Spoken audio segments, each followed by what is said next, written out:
Monster Hurricane Irma makes first landfall in Caribbean islands.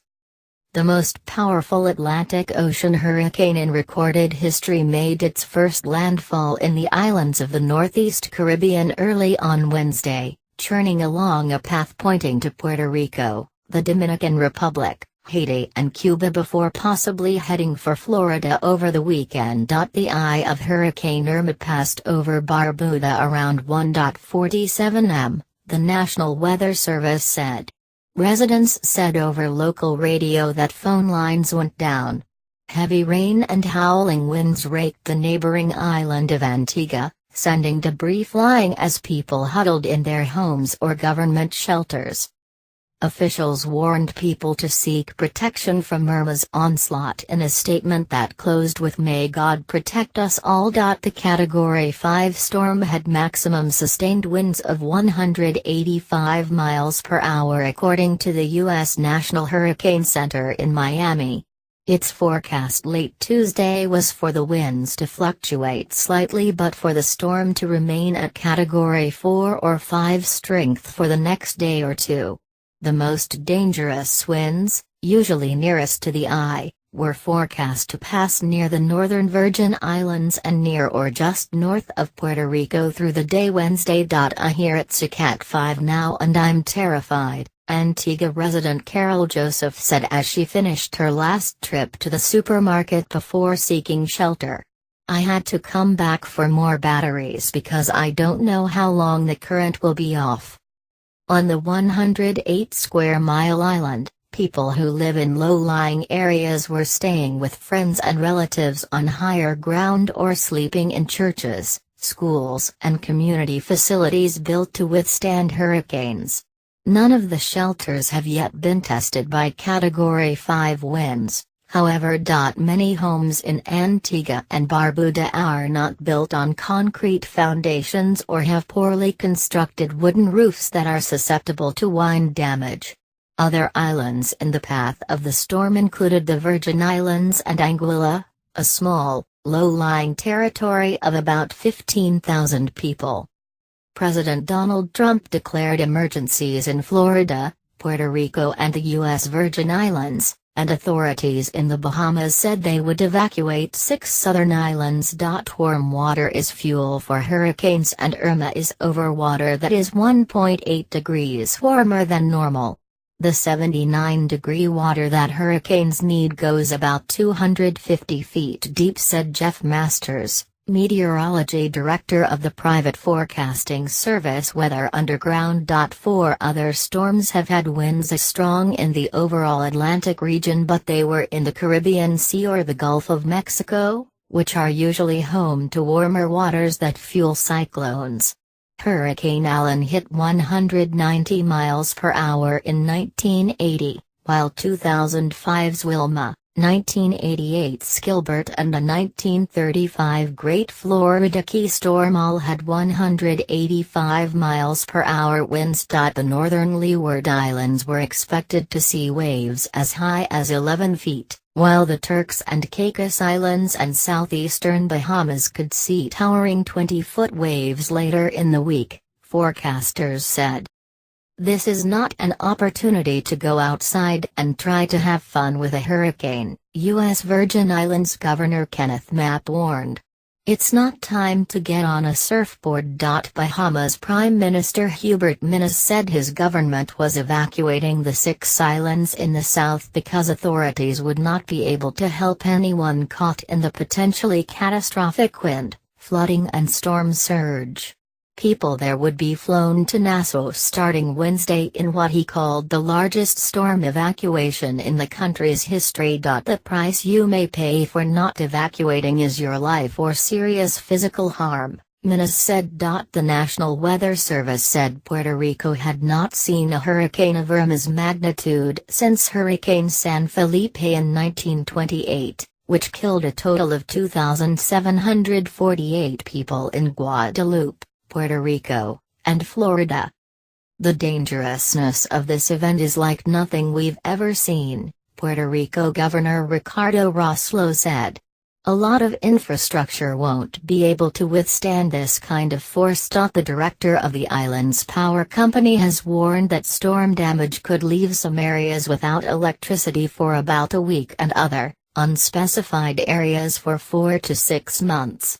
The utilities infrastructure has deteriorated greatly during a decade-long recession, and Puerto Ricans experienced an island-wide outage last year. Government officials began evacuations and urged people to finalize all preparations as store shelves emptied out around Puerto Rico. The decisions that we make in the next couple of hours can make the difference between life and death, Roslo said. This is an extremely dangerous storm. The eye of the storm was expected to roar westward on a path taking it north of more heavily populated Puerto Rico, the Dominican Republic, Haiti, and Cuba, but it could still cause life-threatening storm surges, rains and mudslides. The northern parts of the Dominican Republic and Haiti could see 10 inches of rain, with as much as 20 inches in the southeast Bahamas and Turks and Caicos. The storm seemed almost certain to hit the United States by early next week. You'd be hard-pressed to find any model that doesn't have some impact on Florida, said University of Miami senior hurricane researcher Brian McNulty. In Florida, people also stocked up on drinking water and other supplies. Governor Rick Scott activated 100 members of the Florida National Guard to be deployed across the state, and 7,000 National Guard members were to report for duty on Friday when the storm could be approaching the area.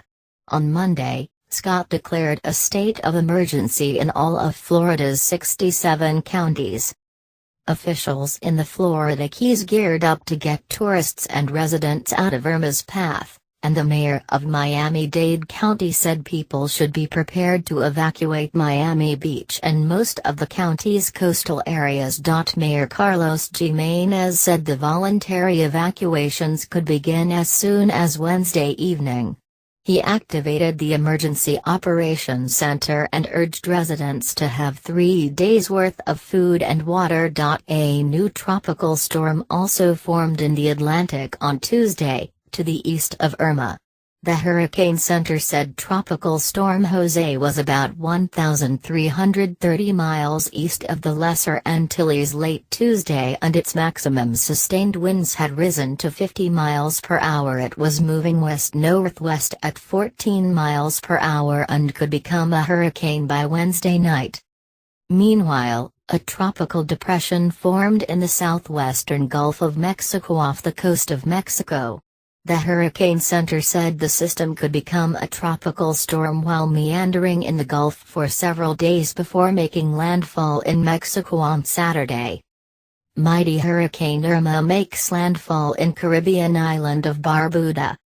Monster Hurricane Irma slammed into the island of Barbuda early on Wednesday as it barreled its way across the Caribbean, packing ferocious winds and potential for towering coastal surges. The eye of the rare Category 5 storm made landfall on Barbuda, part of the twin island nation of Antigua and Barbuda, just before 06:00 GMT, with winds gusting at up to 185 miles per hour. The Miami-based U.S. National Hurricane Center said. The storm is headed northwest toward the Virgin Islands and Puerto Rico, with potential for storm surges of up to 20 feet above normal tide levels, it added. The NHC said on Tuesday that while Irma was in the Atlantic headed for the Caribbean, it was the strongest hurricane ever recorded in that ocean. Ahead of the storm, which comes on the heels of the devastating Hurricane Harvey late last month in Texas, people packed shelters, stocked up on provisions and evacuated tourist areas as far north as Florida. The storm is expected to last for days. The NHC said in a bulletin at 06:00 GMT that the eye of Irma was passing over Barbuda. As people hunkered down in the north of the Caribbean arc known as the Leeward Islands, the NHC said Irma was a potentially catastrophic storm. I am just praying to God. Everything happens for a reason, An Antigua woman who gave her name as Kazan said as she endured what she called 60 to 80 miles per hour winds in a town called Seaview Farm. This was hours before the eye passed over. I can hear very strong winds and things being thrown around, but I am scared to look outside. Power was turned off across Antigua as a safety precaution because power lines are above ground. Families packed shelters. One after another, scared people sitting in the dark called into radio stations. The core of the hurricane was expected to move over other parts of the northern Leeward Islands early Wednesday, the NHC said. It will then head northwest toward the Virgin Islands and Puerto Rico later Wednesday or Wednesday night. Category 5 is the highest on the scale for hurricanes in the Atlantic and Caribbean. Powerful Hurricane Irma hits first Caribbean islands. The most powerful Atlantic Ocean hurricane in recorded history made its first landfall in the islands of the Northeast Caribbean early Wednesday, churning along a path pointing to Puerto Rico, the Dominican Republic, Haiti and Cuba before possibly heading for Florida this weekend, and the path is starting to turn more to the north by Sunday night. The eye of Hurricane Irma passed over Barbuda around 1:47 a.m., the National Weather Service said. Residents said over local radio that phone lines went down. Heavy rain and howling winds raked the neighboring island of Antigua, sending debris flying as people huddled in their homes or government shelters. In Barbuda, the storm ripped off the roof of the island's police station, forcing officers to seek refuge in the nearby fire station and at the community center that served as an official shelter. The Category 5 storm also knocked out communication between islands. Mitzi Francis of the National Office of Disaster Services confirmed there was damage to several homes, but said it was too early to do tally or assess the extent of the damage. Power was turned off across Antigua as a safety precaution because power lines are above ground. Families packed shelters. One after another, scared people sitting in the dark called into radio stations. The core of the hurricane was expected to move over other parts of the northern Leeward Islands early Wednesday, the NHC said. It will then head northwest toward the Virgin Islands and Puerto Rico later Wednesday or Wednesday night. Category 5 is the highest on the scale for hurricanes in the Atlantic and Caribbean.